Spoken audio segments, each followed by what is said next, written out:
Glamdring. Hello, and welcome back to another video from Secrets of the Rings. Today we shall delve into a very special artifact, created by the very best craftsmanship of the elvish race. We will be venturing back in the history, utility, and special powers that this important item possesses. To start our studies for this item, we must picture an age long ago, filled with heroes and mighty foes, and as such, a powerful weapon was needed, whose name alone could make orc forces tremble and recoil in fear for its deeds. The foe hammer, as it was called in combat, was one of the greatest swords to ever be used in Middle-earth's history. It was forged by the great and wise smiths of the Noldor, the second largest clan of the Eldar elves. Glamdring, as it was christened by their smiths, was produced during the First Age, specially for Turgon, the king of the fabled elvish hidden city Gondolin. The etymology of the word comes from the Quenya language and is composed of the elements Glam, which means shouting, confused noise, and Dring, which means beat or strike.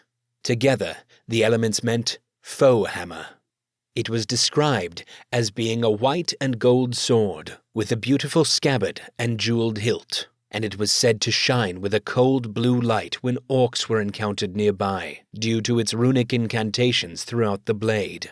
This power enabled the one who wielded the blade not to be caught off guard when dangerous orcs could be lurking nearby, being exceedingly handy against ambushes and in traveling situations. The tales tell that the blade befell many orcs and other foul creatures during the battles of the Nirneth Arnoediad and other subsequent battles up until the last assault against Gondolin, which caused the city to fall due to the overwhelming forces. It is said that the king still wielded the blade with might and strength during this last battle, with his power and authority being transmitted to the ancient blade as he carved his way through the enemy lines. King Turgon carried the sword with him up until his death during the Battle of Gondolin, but not even with his death did Glamdring's might fade, as the simple sight of it, for the orcs, would cause them to flee in terror, as they called it, beater. An example of the power and might that the sword and its name have, even ages later, occurs during the events of the War of the Ring during the Third Age. The sword and its legends were still known and dreaded by the orcs of the Misty Mountains. After the fall of Gondolin, the sword went missing during the sudden destruction and chaos caused by the battle, resulting in the once beautiful city of Gondolin to remain in ruins, until completely disappearing after the events of the War of Wrath, with the sinking of Beleriand. The sword went missing for over 6,000 years, and was likely looted by enemy forces at the wreckage, as it remained under the dragon's hoard for a few years. The enemy servants then eventually looted the sword and travelled east, before the final events of the War of Wrath. Only in the late Third Age would it be found once again, in the possession of 3 trolls.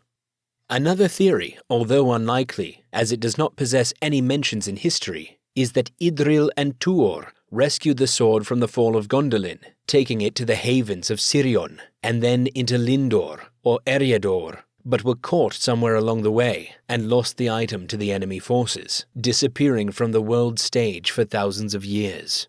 The blade was eventually discovered by Gandalf and the Dwarven Company, which also included Bilbo, during their excavation of the treasure hoard after defeating the trolls.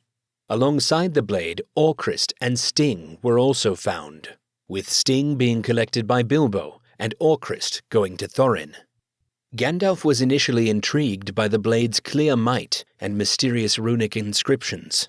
He decided to claim it, and later on during their quest while visiting Elrond at Rivendell, discovered that it was, in fact, the legendary Glamdring, the foe hammer.